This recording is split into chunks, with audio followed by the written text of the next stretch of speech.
Hi நண்பர்களே! நம்ம இப்போ என்ன பண்ண போகிறோம்னு பார்த்தோம்னா, காளான் கிரேவி தாங்க. சூப்பரான டேஸ்ட்டில் காளான் கிரேவி பண்ணலாங்க. ஈஸியாக பண்ணலாங்க இந்த ரெசிபி. சூப்பராக டேஸ்ட்டாக இருக்குது. எல்லா சாப்பாட்டுக்கும் காம்பினேஷன் சூப்பராக இருக்கும். ஒயிட் ரைஸுக்கு சூப்பராக இருக்கும். இப்போ அவங்க காளான் கிரேவி பண்ணுறதுக்கு அடுப்பில் ஒரு பாத்திரம் வச்சுக்கலாம். பாத்திரம் வச்சுட்டு தேவையான அளவு ஆயில் ஊற்றிக்கோங்க.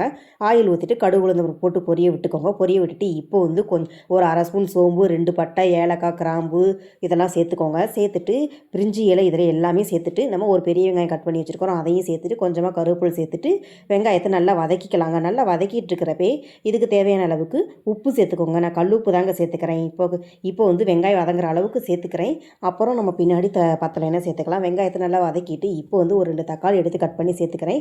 அதையும் சேர்த்துட்டு புதினா கொஞ்சமாக சேர்த்துட்டு தக்காளியை நல்லா 2 பரட்டி விட்டுட்டு ஒரு மூடி போட்டு வச்சுக்கலாங்க. தக்காளி நல்லா வதங்கட்டும். பாருங்கள், ஒரு மூடி போட்டு வச்சு எடுத்தாச்சு. தக்காளி நல்லா வதங்கிடுச்சு. நல்லா குலைவா கரண்டியிலே நல்லா வதக்கி விட்டுட்டு இப்போ வந்து மசாலா சேர்த்துக்கலாம். நம்ம வந்து இப்போ என்ன பண்ண போனோம்னு பார்த்தோம்னா, நம்ம வந்து மல்லித்தூள் 2 ஸ்பூனு, மிளகாத்தூள் 2 ஸ்பூனு, நம்ம பிரியாணி மசாலா இருந்துச்சுன்னா அதுவும் ஒரு 2 ஸ்பூன் சேர்த்துக்கோங்க. சேர்த்துட்டு நல்லா மசாலா எல்லாத்தையும் நல்லா மிக்ஸ் பண்ணி விட்டு நல்லா வதக்கிட்டு இப்போ வந்து நம்ம தேவையான அளவு காளான் எடுத்து அதை நம்ம வாஷ் பண்ணி எடுத்து கட் பண்ணி சேர்த்துக்கிறோம். சேர்த்துட்டு நல்லா மசாலா எல்லாத்தையும் நல்லா மிக்ஸ் பண்ணி விட்டுக்கோங்க. நல்லா மிக்ஸ் பண்ணி விட்டுட்டு ஒரு மூடி போட்டு வச்சுக்கலாங்க. இது நல்லா குக் ஆகட்டும். நல்லா குக் ஆகிட்டு பாருங்கள், நல்லா குக் ஆகிட்டு அந்த காளான்லேயே தண்ணி இருக்குங்க. அதனால் தண்ணி நான் சேர்க்கவே இல்லை.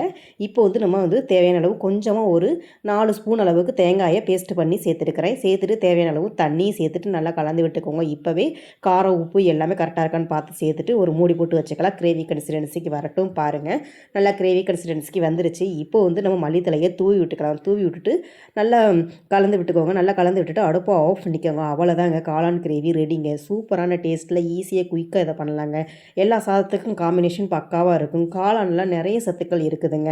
தண்ணி சத்து ரொம்பவே இருக்குதுங்க. நீங்கள் உங்கள் வீட்டில் இது மாதிரி ட்ரை பண்ணி பாருங்கள்.